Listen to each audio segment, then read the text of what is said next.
What was the official Soviet line for the Non-Aggression-Pact? I think a lot of us get frustrated when we try to point out that the Soviet Union won the war for the Allies. One of the first things that people bring up to discredit it is the Non-Aggression-Pact with Germany. So how did Soviet citizens justify this? What was the line?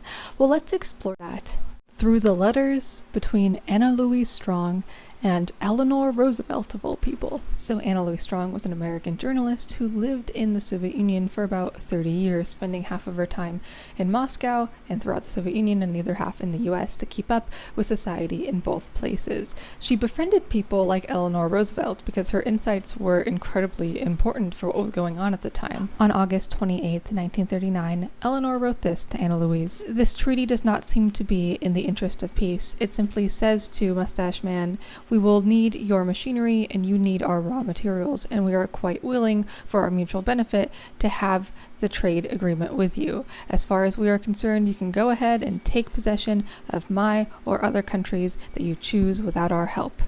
Which I think is a perspective that a lot of Americans believe in general from this time. In Louise's letter back, she expresses hope that the war will fizzle out by the end of the month, something that Russians also hope for at this time, that the outcome of the war will be a newly democratic Poland and a bloc of countries in Eastern Europe united for peace by the USSR.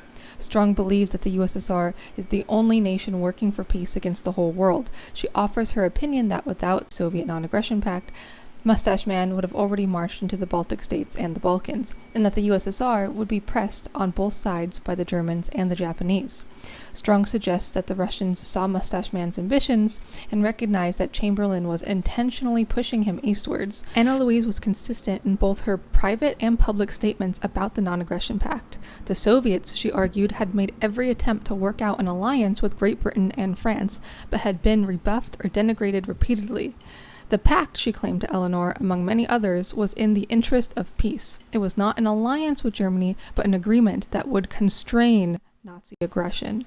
Anna was very consistent in her assertion that this is how the Soviets saw things. It's talked about quite extensively in this book, Right in Her Soul, The Life of Louise Strong, written by a surviving family member, which I highly recommend if you're interested in the Soviet perspective and an American who made sure that their perspectives were heard.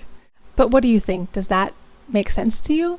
And if not, why do you feel the need to push back on that explanation? Just some things to think about.